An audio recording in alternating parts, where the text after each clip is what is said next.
또 한종현 권사님 오랜만에 오셔서 감사드립니다. 창조로 시작한 성경은 계시록의 종말로 마감을 합니다. 이렇게 인류 역사는 시작이 있는가 하면 끝이 있어요. 그래서 기독교의 역사 방향은 돌고 도는 게 아니고요, 직선적으로 이렇게 쭉 가서 시작과 끝이 있어요.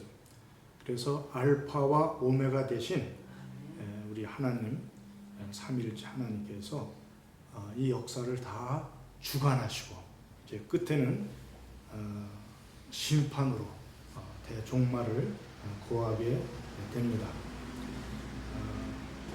그런데 특별히 계시록을 통해서 이제 사도 요한에게 이 말씀을 주심으로 말미암아 종말에 어떤 사건이 있을지를 미리 보여주는 거예요.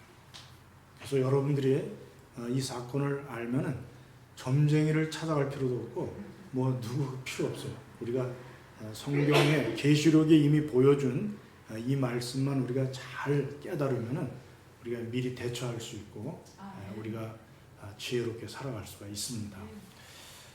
근데 이 종말은 두루마리에 이제 봉인이 돼가지고 하나님 오른손에 이제 그렇게 올려져 있는데요. 대종말 사건은 어떤 사건이 한 번 일어나는 것이 아니라 여러 사건이 중첩해서 일어나다가 이제 예수님의 재림이라는 재림이라는 기점, 이 기점을 통해서 이제 역사가 펼쳐지는데요. 자, 4장에서 18장까지는 대환란, 그 다음에 19장 1절부터 마지막 22장 5절까지는 이제 그 심판, 마지막 백보자 심판과 신천 신지, 천국이 도래하는 그런 역사가 일어납니다. 근데 4장에서 18장에 주로 이루는 것은 5장 예배 빼고는 6장부터 18장은 3대 7중 재앙이에요. 여러분들 주보에 나와 있어요. 3대 7중 재앙을 적었는데 처음에 뭐예요? 그 다음에 나팔, 그 다음에 대접. 이 재앙으로 3중으로 심판을 하십니다. 3중으로. 그래서 심판에는 4분의 1이 죽어요. 오늘 8절에 땅 4분의 1의 권세를 얻어 검과 흉년과 사망과 땅의 짐승들로서 죽이더라. 이 악인을 4분의 1을 내려요. 그 다음에 4분의 3을 남겨둔 것 중에서 나팔 재앙에서는 3분의 1을 또 죽여요. 그리고 3분의 2를 남겨둔 것을 대접 재앙에서 전부, 이때는 전부. 그래서 조금씩 남겨두는 거는, 여기는 많이 남겨뒀죠. 이렇게 남겨두는 거는 회개의 기회를 주고 있는 거예요. 회개의 기회를 주면서 계속해서, 그래서 심판의 목적이 있는 것이 아니고 한 영혼이라도 더 구원하시려는 하나님의 긍휼하심이 이 심판 가운데 들어있는 것입니다. 그래서 그러나 언제까지나 참으시지는 않아요. 마지막 대접 재앙에서는 전부 그렇게 되어 있어요. 여기 한번 보세요. 4번 7인의 재앙 중에 4번이 이제 총왕생 말이 나오죠. 그게 8절이에요. 8절인데 거기에 4분의 1이 죽어요. 4분의 1. 땅 4분의 1이. 그 다음에 두 번째 7 나팔 재앙 중에서 3번을 보면은 몇 명이 죽어요? 3분의 1이. 3분의 1이 죽어요. 그 다음에 7 나팔, 거기에서는 2번을 보세요. 바다가 파멸이 되어서 그 속에 모든 생물이, 여기서부터 이제 모든이라는 단어가 나요. 전부 그래서 4분의 1, 3분의 1 전부. 그래서 3중으로 하기 때문에 빠져나갈 수가 없어요. 첫 번째 인에서 빠져나갔더라도 나팔에 걸리고 나팔에 빠져나갔다 그래도 대접에 걸리기 때문에 이것은 철저한 심판을 의미합니다. 그러나 이렇게 자꾸 남기는 거는 긍휼을 계속 회개의 기회를 주고 계시다는 것을 우리가 알아야 돼요. 그래서 3대 7중 재앙에서 첫 번째 재앙 인재판, 인심판에 대해서 오늘 살펴보기를 원하는데요.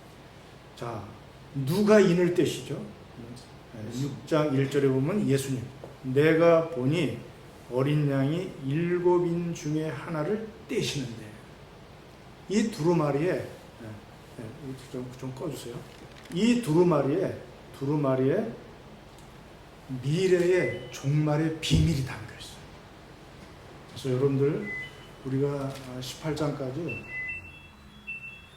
쭉 살펴볼 텐데 어떤 비밀이 들었나 이미 사도 요한을 통해서 성경에 공개하였지만은 우리가 성경을 계시록을 잘 안 봐가지고 뭐가 있는지를 잘 몰랐잖아요. 그래서 우리가 보기를 원합니다. 이 인을 뗄 수 있는 분은 예수님 한 분뿐이 없어요. 네. 우리를 위해서 일찍 죽임 당하신 어린 양, 당신을 제물로 제단에 피와 살을 다 올려드린 그 예수님만이 인을 뗄 자격이 있고, 예수님은 당신이 피 흘려서 살쪄서 피 흘려서 우리를 사셨기 때문에 우리를 위해서 이 비밀을 미리 공개하고자 하는 마음이 있어요. 그래서 잘 준비해라. 특히 택한 백성들이요, 잘 준비해서 그날에 반드시 구원받아서 하나님의 나팔 소리가 울릴 때 너희들의 이름이 호명되기를 원한다. 그런 마음으로 인을 떼시는 거지, 그냥 죽이기 위해서 인을 떼고 뭐 그러는 게 아니에요. 그래서 미리 여러분들에게 비밀을 공개하니까 도대체 이 비밀이 무엇인지 여러분들이 그렇게 살펴보기를 원하는데요. 자, 4가지 말이 나와요. 4개의 인을 떼니까 거기서 4가지 말이 나오는데, 2절에는 흰말, 백마가 나오고요. 3절에는 붉은 말이 나오고, 또 5절에는 검은 말이 나오고, 8절에는 청황색 말이 나와요. 이렇게 4마리의 이제 말이 나오는데, 이것은 이미 스가랴서 6장 2절에 있는 말씀이에요. 그래서 거기서도 흰말, 붉은 말 뭐 이런 말들이 나와서 병거를 이끌고 있는데, 스가랴 선지자는 이 말과 병거를 바벨론으로 갔어요. 바벨론. 그래서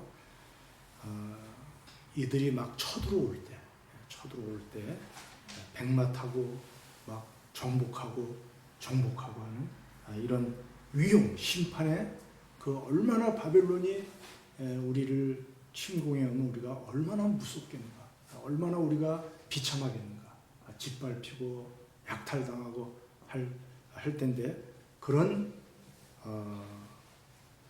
두려움을 미리 알고 준비하라고, 회개하라고 하게 하기 위해서 스가랴 선지자는 이 4마리의 말과 병거, 거기는 병거까지 나오는데요, 이것을 바벨론으로 갔어요.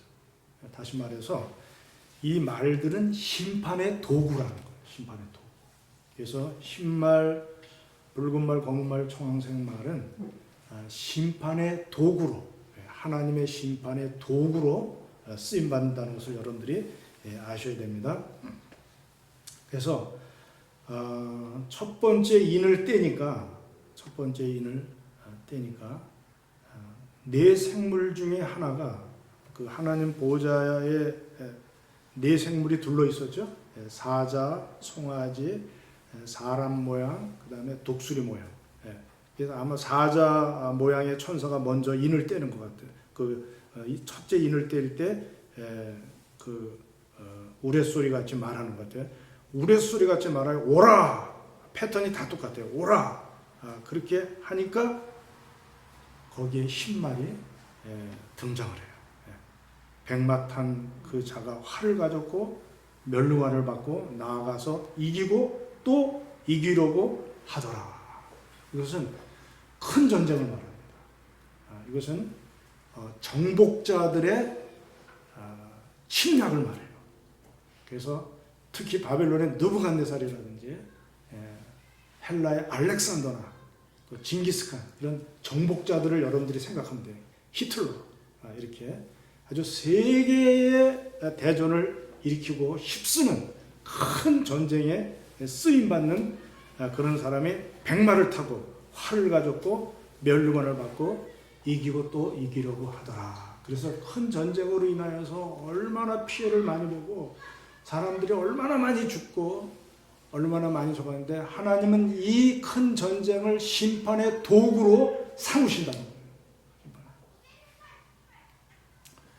그래서 느부갓네살을 통해서 바벨론이 이스라엘 그 유다에 쳐들어오고 아수르 또 북이스라엘 남유다는 바벨론 이렇게 쳐들어와 가지고 그들이 하나님의 율법을 떠나고 자꾸 우상을 섬기고 그냥 거역하는 것에 대해서 하나님이 회초리로 바벨론을 심판의 도구 회초리로 사용해서 이스라엘을 정신 차리게 치는 거예요.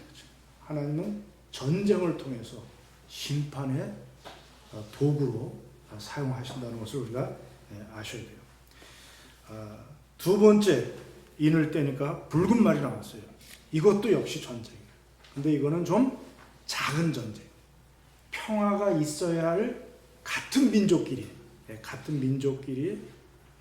싸우는 그런 전쟁입니다. 그래서 4절에 보면은 붉은 말이 나오더라. 그 탄자가 허락을 받아 땅에서 화평을 제하여 버리며 서로 죽이게 하고 또 큰 칼을 받았더라. 그래서 여러분들 활과 칼의 차이가 뭐죠? 활과 칼의 차이. 활은 그 당시로 말하면 첨단 무기에 속하는 거예요. 좋은 무기. 왜요? 멀리서 자기는 피해를 안 보고 상대방은 죽일 수 있는 거예요. 근데 칼은 좀 가까이 있기 때문에 위험이 굉장히 많이 노출되는 그런 것입니다. 그래서 첫 번째 큰 전쟁에서는 활을 가졌어요. 그래서 이 지도자가 활을 갖고 멸관을 쓰고 이렇게 그 위세가 아주 당당하죠. 근데 두 번째 전쟁에서는 붉은 말을 탄 이 자는 칼을 받았어요. 칼. 근데 이 칼도 역시 화평을 제하고 서로 죽이게 하는 그런 전쟁을 일으키게 하는 것을 봅니다. 그래서 우리나라도 외세의 그 큰 침입이 있었어요. 일본에 의해서 우리가 지배를 받기도 하고 중국의 청나라, 원나라 이렇게 해서 막 삼별초 사건 막 강화도로 그냥 도망가기도 하고 우리 왕들이 이제 이렇게 하는 그런 전쟁이 있었는가 하면은 동족 간의 전쟁도 있었어요. 6.25 그 전쟁. 이 전쟁이요 얼마나 많은 사람을 죽이게 하고 남자들이 부족해가지고 전쟁 후에는 또 이게 성의 불균형으로 인하여서 어려운 일들이 많이 생기고 이산 가족이 생기고 막 그냥 힘든 거예요. 전쟁이 그렇게 무서운 거예요. 하나님이 우리들을 다스리는 과정에 죄를 벌하고 하나님께서 이런 과정에 전쟁을 심판의 도구로 그렇게 쓴다는 것을 우리가 알아야 돼요.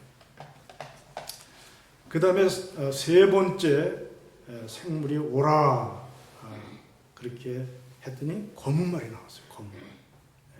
검은 말은 여기에 그자가 저울을 가졌다 그랬어요.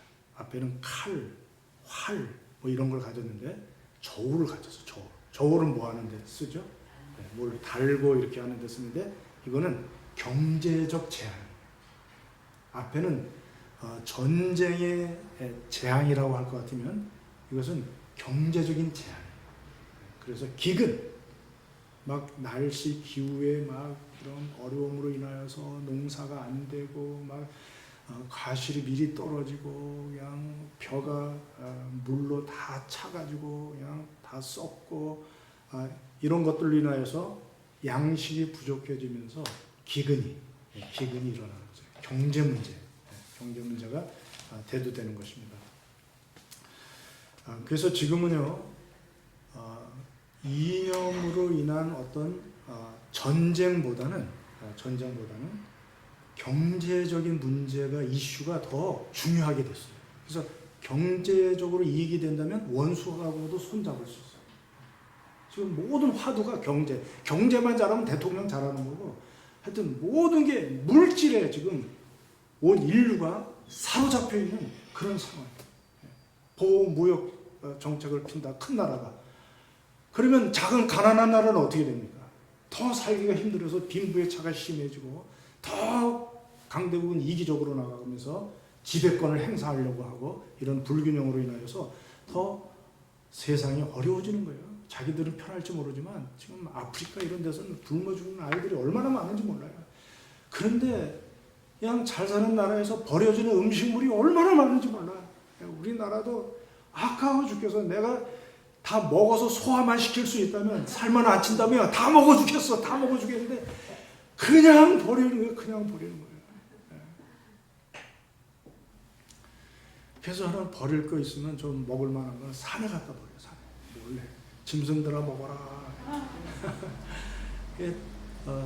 그것도 조심해야 돼요. 그것도 자연 환경 파괴가 될 수 있으니까. 그래서 적당한 선에서 이렇게 조심해서 하면 조그만 이렇게 쪼아 먹을 수 있는 것들은요, 새들이 와요. 새들이 와가지고 사진 찍었는데 다음에 보여드릴게요. 이 음식 문제, 이 물질 문제, 나중에는요 식량이 곧 무기가 된다 그래요.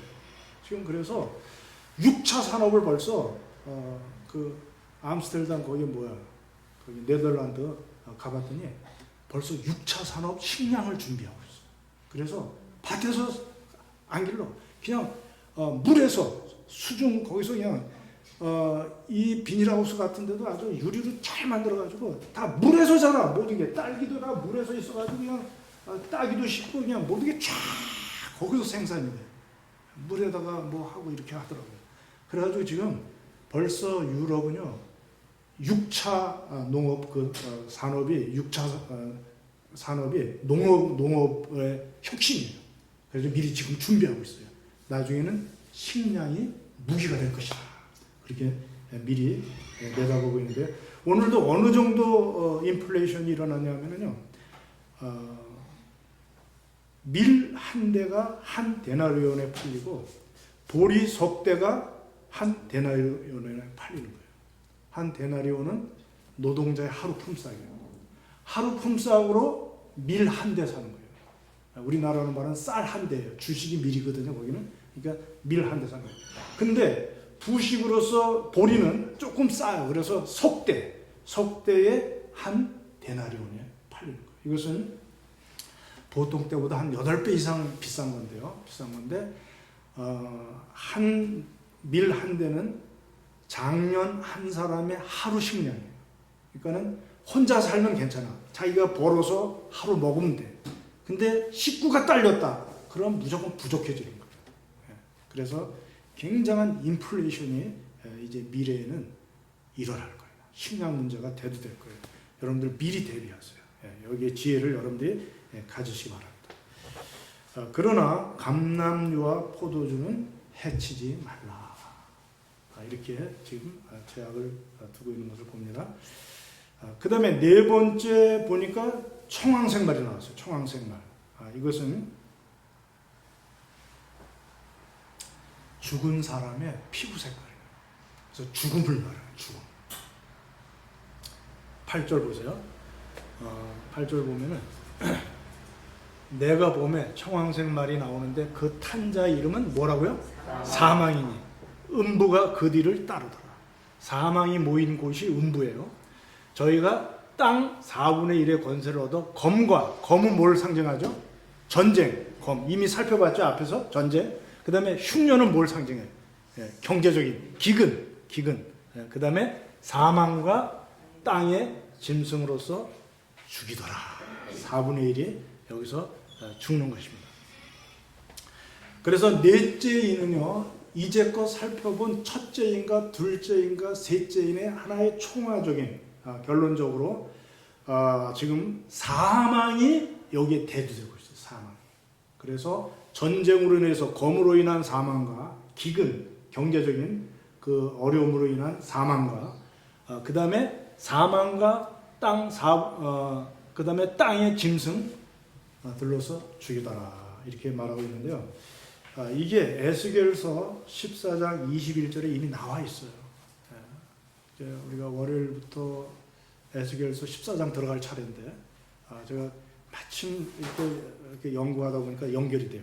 에스겔서 14장 21절에 보면은 내가 나의 네 가지 중한 벌 곧 칼과 기근과 사나운 짐승과 전염병을 예루살렘에 함께 내려 사람과 짐승을 그 중에서 끊으리니 그 해가 더욱 심하지 않겠느냐. 에스겔도 본 거예요. 아까 스가랴도 본 거예요. 미래를 선지자들에게 하나님을 보여주신 거예요. 그래서 에스겔서에 있는 말씀과 연관시켜서 사도 요한이 기록함으로 말미암아 이 예언은 하나님으로부터 온 것이다라는 것을 강조하기 위해서 구약과 연결시켜서 이렇게 말하고 있는데요. 여기서 이 사망은 영육 간의 총체적인 사망이에요. 이 사망은 무슨 사망이에요? 이 사망은 아담과 하와가 최초로 범죄함으로 죽음이 이른 그때부터 사망이 왔어요, 안 왔어요? 사망이 왔죠? 영육 간의 모든 사망을 포함하여. 그런데 여기의 사망은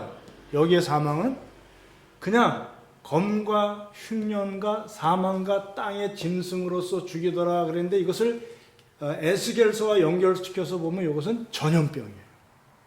전염병으로 인하여서 죽는, 그러니까는 사망에 이르게 하는 어떤 유형, 어떤 패턴, 이런 것을 말하는 것이기 때문에 이 사망은 뜻이 같지를 않아요. 이 사망은 우리가 하나님으로부터 분리되는 멸망, 이런 우리 조상이 지은 그런 죄라면 이것은 사망을 바로 발생시키는 그런 원인이 되는 그런 사망인데 이것은 에스겔서 성경을 해석하는데 에스겔서에 의지해서 보면 전염병이에요.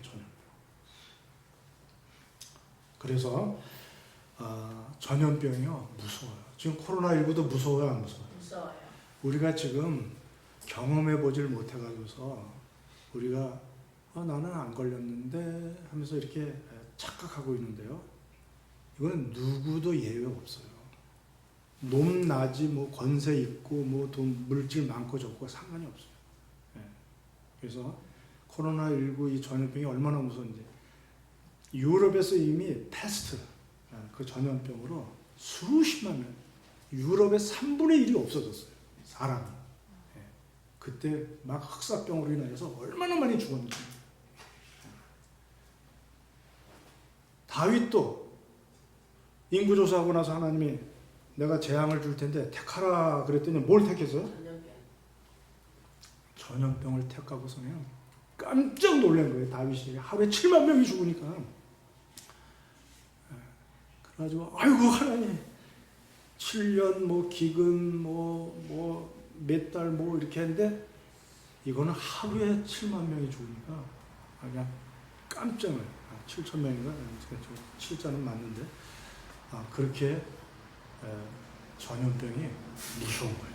그래서 지금 이 재앙, 이 징조가 다 이 패턴 안에 말세에 일어날 이 징조들, 심판이 곧 올 거라는 재림, 주님의 마지막 심판이 올 거라는 이 과정에 지금 우리가 지나고 있는 거예요.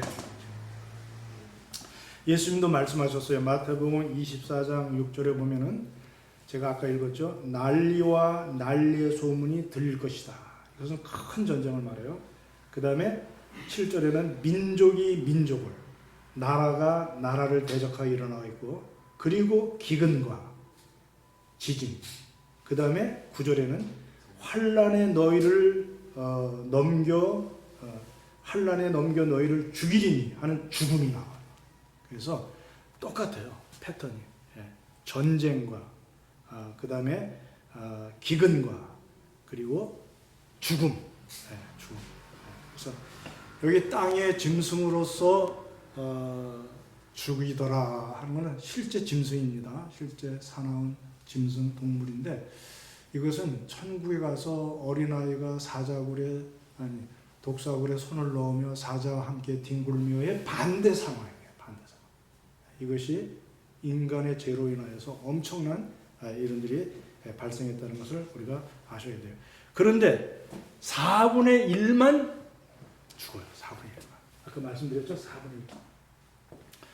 그리고 첫 번째 인도 이기고 또 이기려고 하더라. 계속 이기는 것이 아니라 지금 하나의 중지 상태입니다. 이기고 또 이기려고 하더라 하고 여지를 남겨두고 있어요. 그리고 둘째인 붉은 말을 할 때도 그 탄자가 허락을 받아. 누구의 허락을 받았죠? 이 심판은 하나님의 심판주의이기 때문에 3일차 하나님의 이 하나님의 허락을 받아야 돼. 그 심판의 도구들이 전쟁 이런 그 사탄이 막 이렇게 역사한다 할지라도 허락을 받아. 그리고 큰 칼을 받았더라. 받았지 큰 칼로 다 휘둘러서 죽여라 그런 명령은 아직 받지 않았어요. 그리고 밀과 보리는 이렇게 인플레이션으로 굉장히 비싸졌지만 감람류와 포도주는 해치 말라. 거기에 제한을 두고 있어요. 제한을. 이것은 여지를 남겨놓고 있는데 아직도 첫 번째 일에서는 회개의 기회를 많이 주고 있는 거예요. 그래서 지금 전염병 이 상황에서도 우리가 회개의 기회를 많이 주고 있다는 사실을 여러분들이 기억하시고 우리가 우리 자신들을 돌아보면서 회개해야 돼요. 나는 안 걸렸으니까 저 걸린 사람은 나보다 조금 뭐 죄가 더 많았겠지. 뭔가 나보다 부족하기 난 그들보다 좀 나아. 그러니까 나는 안 걸렸어. 그럼 너희도 회개치 아니하면 그와 같이 망하리라. 이 말씀을 여러분들이 기억하면서 우리가 회개를 해야 돼요. 특별히 여러분 모든 재앙을 살펴볼 때요. 모든 재앙을 살펴볼 때 핵심적인 하나의 요소가 있더라고요. 그것은 뭐냐면 하나님이 심판하시는 것 중에서 가장 큰 심판은 우상을 파괴하는 거예요. 우상 섬기는 거에 대해서 하나님이 제일 싫어요. 그래서 애굽의 10가지 재앙도요. 하나하나 우상과 연결되어 있어요. 나일강을 우상으로 섬기고 태양신을 섬기게 돼 어둠으로 또 권력, 바로라는 그 권력을 그냥 마치 하나님처럼 섬기기 때문에 차기 대권자 아들을 죽이고 이런 모든 과정이 우상을 척결하는 거예요. 그래서 여러분 코로나19도 마찬가지입니다. 지금요 우리가 이 코로나19 상황이 왜 왔는지를 우리 자신들을 좀 돌아봐야 돼요. 그래서 회개해야 돼요. 지금 하나님의 말씀의 절대 진리를 잘 인정하지 않아요.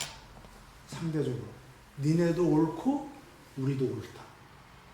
그래서 여기서부터 다원주의가 나왔어요. 다원주의. 그래서 출발은 다르고 과정은 달라도 종착점은 같다. 불교의 천국이나 기독교에서 말하는 불교는 극락이죠. 천국이나 결국 같이 만난다. 이렇게 말하면서 평등이라는 어떤 그런 이상한 단어를 쓰면서 거기다가 이렇게 막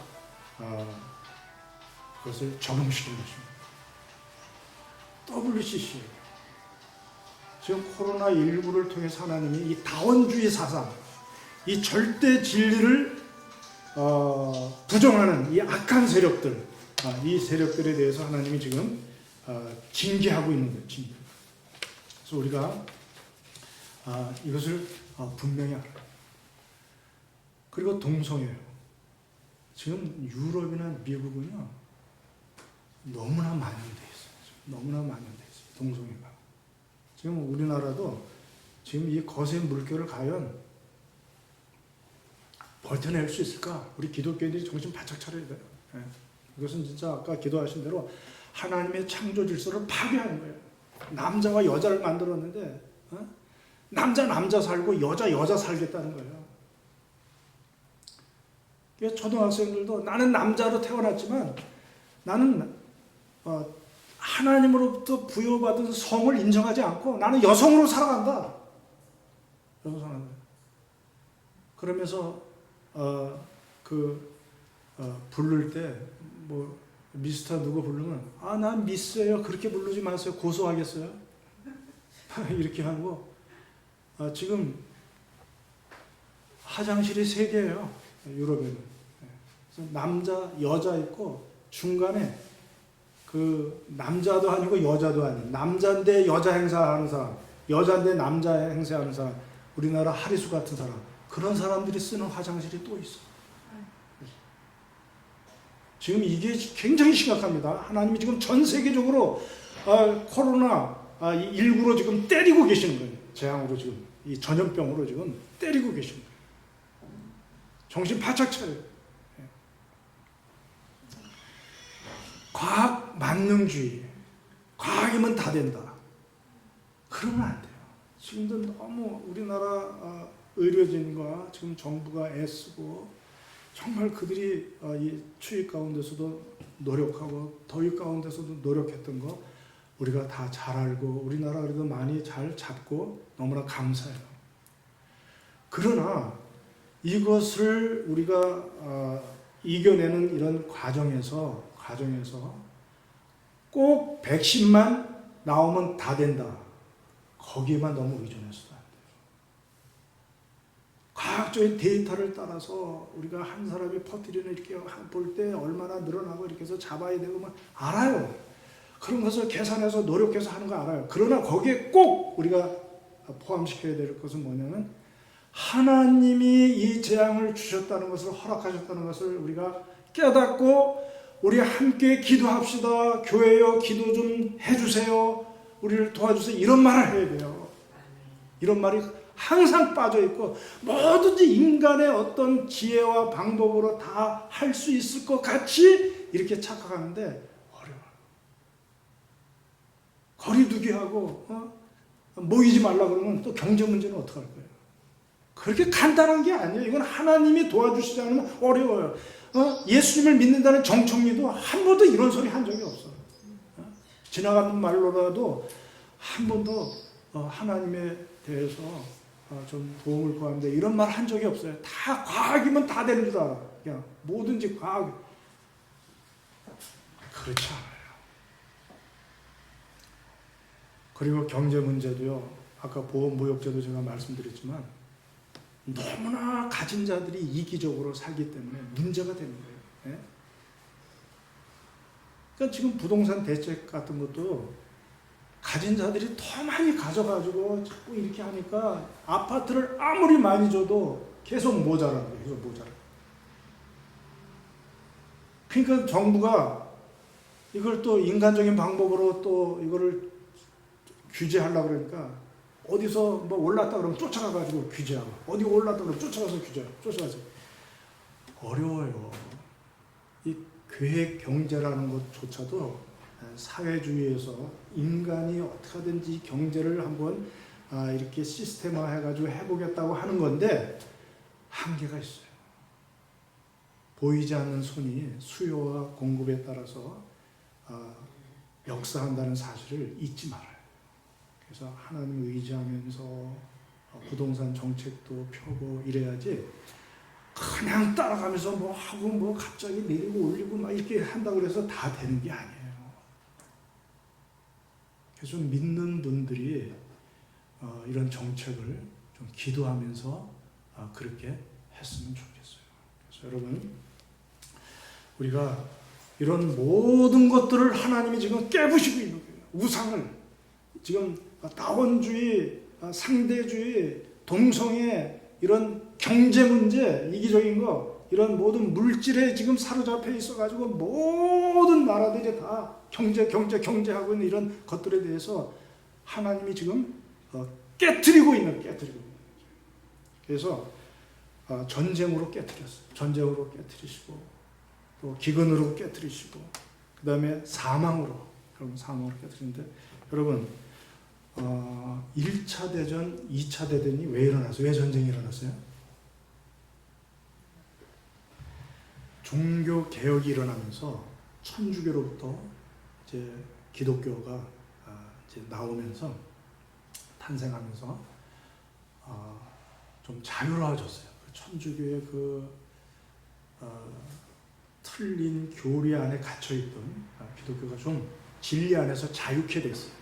거기까지는 좋은데 이 자유가 너무 흘러넘쳐가지고서 일반 사람들에게, 안 믿는 사람들에게까지 해가지고서 문해부흥이다, 계몽주의다, 휴머니즘, 인본주의, 휴머니즘. 그래서 하나님으로부터 인간을 해방시키자, 나체를 그리자. 그러면서 막 그때부터 그냥 막 본물처럼 이 문해부흥, 휴머니즘 이것들이 막 터져나왔어요. 그래가지고 하나님으로부터 우리는 해방되어야 된다. 여태까지 갇혀 있었다. 그러면서 막 이렇게 하는 거예요. 근데 특히 계몽주의, 루소나 로크 이런 이 계몽주의는 인간은 선하다. 그래서 교육을 잘 시켰더니 인간이 아주 잘 되더라. 우리는 희망이 있다. 인류에게는 소망이 있다. 우리는 교육만 잘 받으면 우리는 복지국가를 이루고 유토피아, 천국을 만들어낼 수 있다. 그렇게 생각했어요. 그래서 아프리카에서 막 이렇게 살던, 야생으로 살던 어떤 소녀를 데려다가 교육을 잘 시켰더니 교양 있는 여인이 된 거예요. 이거 보라! 교육이 최고다! 그러면서 계몽주의가 막 떴어요. 떴는데 하나님께서 1차 대전, 2차 대전, 히틀러, 무솔리니, 일본 군국주의 해가지고 전 세계에 전쟁을 일으켜버린 거예요. 거기서 사람들이 다 실망했어요. 사람은 악하다. 이렇게 악할 수가 없고 이렇게 잔인할 수가 없다. 계몽주의? 그것으로 안 된다. 그건 근본적으로 예수의 피, 정말 하나님의 용서가 아니면 인간은 도저히 구원받을 길이 없다는 것을 깨닫게 하신 거예요. 착각해서 인간들이 자기들이 노력으로 충분히 사람을 개화해가지고 아주 멋있는 그런 나라를 이루고 그렇게 할 줄로 착각했는데 1, 2차 대전을 거치면서 사람보다 악한 피조물은 없다. 사람의 마음이 제일 사악하다. 제일 잔인하다. 이것이 깨달아진 거예요. 하나님이 이것들을 파괴시키려고 이 우상으로, 교육을 우상으로, 계몽주의, 계몽만 하면 다 살아나는 이런 착각을 깨트리기 위해서 전쟁을 일으킨 거예요. 6.25도 마찬가지예요. 우리나라 민족이 민족을 이렇게 일어나고 하는데 6.25도 마찬가지예요. 여러분 6.25가 일어나기 전에 교권이 분열됐어요. 교권. 신사참배한 사람, 홍택기 총회장은 신사참배를 가결합니다. 땅땅땅땅 하고 신사참배를 열심히 하다가 해방이 됐거든요. 그러나 주기철 목사님, 손양원 목사님 이런 분들은 신사참배 반대하다가 순교하셨단 말이에요. 근데 한상동 목사님이나 이런 분들은 살아나오셨어요. 감옥에서. 살아나왔어요. 그래서 신사참배를 안 한 분들과 신사참배를 한 목사님들이 대립이 되는 거예요. 근데 신사참배를 한 목사님들이 좀 자숙하고 우리가 좀 부족했다. 우리가 좀 몇 년간 좀 기도하고 좀 자숙하게 돼. 이러면 되는데 니네들만 감옥에서 고생했냐? 우리도 교회 지키느라고 고생했다 하면서 막 싸우는 거예요. 그래가지고 고신파하고 이 한신파하고 나눠져가지고 한신파는 밖에서 신사참배한 사람들이 지금 한신이 있어요. 아주 자유신앙. 그렇게 해서 갈라져요. 이게 갈라지자 6.25가 터졌어요. 하나님이 이 교권주의자들, 신사참배가 뭘 잘났다고 그거 하고서 그렇게 하는 거야. 우상 숭배에 대한 징계로 6.25를 하나님이 허락하시고, 그래서 그냥 폐허를 시켜버리고 다시 시작하도록. 그래서 우리가 믿음으로 다시 시작했더니 하나님이 우리나라를 일으켜주시고 지금까지 부흥시켜 주셨는데, 또 요즘에 물질주의, 뭐 동성애 합법화, 뭐 퀴어 축제가 막 서울시청 앞에서 막 번쩍이 진행되고 하는 이런 것들을 하나님이 보시기 어렵던 거예요.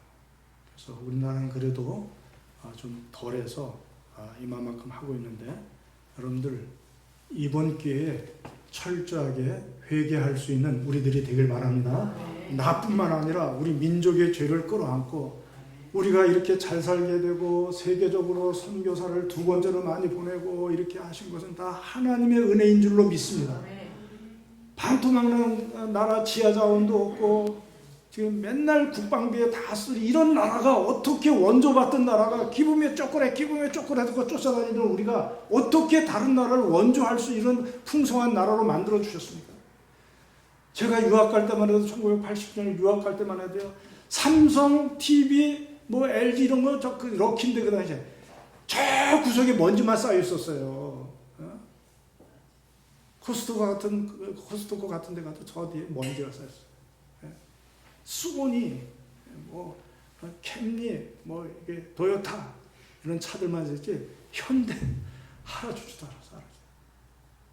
가격 2번째 팔 때 리셀 프라이스가 현대는 가져가라고 해도 안 가져갔어요. 중고차 팔 때. 지금은요, 우리나라가 완전히 일본을 이겼어요. 사우디에 갔더니 코리아 최고야, 코리아. 거기는 LG 에어컨을 최고야, 최고. 진해 에어컨은 옛날에 창문형이었거든요. 창문형은 그냥 모래바람이 계속 들어오는 거야. 집 안으로 계속 들어와가지고 아침에 설거지하고 엎어놨는데도 그릇을 이렇게 하면 그림이 다 그려질 정도로 먼지가 쌓였어요.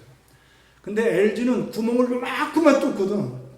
밖으로 실외기를 내고 요만큼만 뚫으니까 먼지가 안 들어와. 해마다 100%씩 성장해요. 공장이 100%씩 늘어나. 그러니까 구씨 집안 사람들이 해마다 바꿔서 와. 구 누구 오고 구 누구, 난 이름을 모르겠어요. 누군지 모르겠는데 하여튼 그 LG는 구씨들이 뭐 자꾸 오더라고. 와서 이렇게 칭찬하고. 그런데 하나님의 은혜가 아니고는 설명할 수가 없습니다. 겸손해야 돼요. 전도하면 삐죽대고 왜 귀찮게 구느냐, 왜 원시적인 방법으로 우리를 귀찮게 구느냐, 그렇게 착각하고 있어요. 하나님의 은혜로 우리 민족이 이렇게 됐는데 왜 그렇게 정말 하는지. 그래, 다들 그냥 젊은이들 보면 교회를 떠나고 하나님 우습게 알고 뭐 그냥 두려워요. 주일학교 지금 조사하고 있는데 총회에서 주일학교 없는 교회가 너무 많아. 네. 주일학교가 없어. 우리 교회도 거기에 포함돼. 그러니까 회개해야 돼요, 안 해야 돼요? 회개해야 돼요. 그래서 여러분, 모든 죄는요, 우리가 고난은 죄 때문에 와요. 근데 욥처럼 의인이라도 하나님이 더 업그레이드 시켜서 쓰시려면 고난을 주세요. 그래서 이렇게 오나 저렇게 오나 고난이 오면 무조건 회개해야 돼요. 욥도 회개했어요, 안 했어요? 예, 의인인데 뭐 회개할 게 있어요? 그러나 욥도 회개했어요. 자기의 조불한 머리로 하나님, 내가 뭘 잘못했는데 이런 고난을 주십니까? 하나님, 내 고난의 문제를 해결할 수 있는 능력이 있어요, 없어요? 없으니까 숨어있죠. 나타나와요. 그렇게 따졌어요. 자기 조불한 머리 안에 하나님을 가둬놓고 판단했던 것을 회개하는 거예요. 하나님 잘못했습니다. 당신이 이 땅에 기초를 놓을 때 없었어요. 몰라요. 무슨 새가 며칠 만에 알을 부화하고 그런 거 전 몰라요.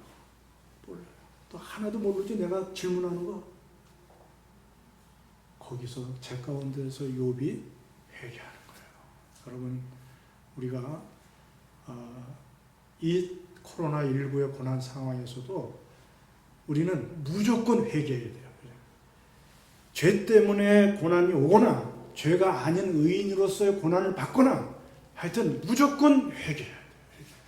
찾아보면 있어요. 그래서 하나님 앞에 매달리고 민족의 죄를 끌어안고 우리가 회개할 때 하나님이 우리를 코로나19에서부터 해방시켜 주실 줄로 믿습니다. 여러분 다른 나라에서 막 기승을 부린다 할지라도 우리가 바로 서면은 하나님이 우리나라를 지켜 주실 줄로 믿습니다. 우리가 이 문제는 간단한 문제가 아니에요. 이거는 계시록에 나와 있잖아요. 벌써 전염병이 나와 있고 계시록에 전쟁이 왜 있었으며 왜 기근이 있고 왜 이런 어려움이 있는지 이거는 말세에 일어날 일들인데 이런 일들로 통하여서 대심판 이 기점으로 좀 가고 있는 거예요. 점점 가고 있는 거예요. 우리가 깨닫고 이때 우리가 구원받는 게 중요하지 지금 그냥 잠자듯이 그냥 등만 들고 형식적으로 신앙생활하고 매너리즘에 빠져가지고 습관적으로 하는 이런 것들을 우리가 자꾸 회개해야 돼요. 그래서 여러분들 제가 여러분들에게 우상이 있나 없나 한번 제가 한번 하고서 마치겠습니다. 하나님이 주신 피조물 중에서 원래 선하게 쓰임 받을 수 있는 것들이 우상이 될 수 있습니다. 우리 마음은 우상 공장이에요. 자, 뭐가 그래요? 여러분들 돈이라든지 사랑이라든지 성공이라든지 출세, 힘, 행복 이런 것들에 집착하다 보면 우리가 나도 모르게 하나님 자리에 올려놓고 이게 우상이에요. 아브라함, 이삭이 중요한 사람이에요. 왜냐하면 약속의 아들이고 100세에 낳고 또 자기의 대를 이어서 농사를 지어야 될 그런 가문의 장자로서 이삭이 너무 중요했어요. 근데 어느 날부터 이삭이 하나님 자리로 슬금슬금 올라가기 시작했어요.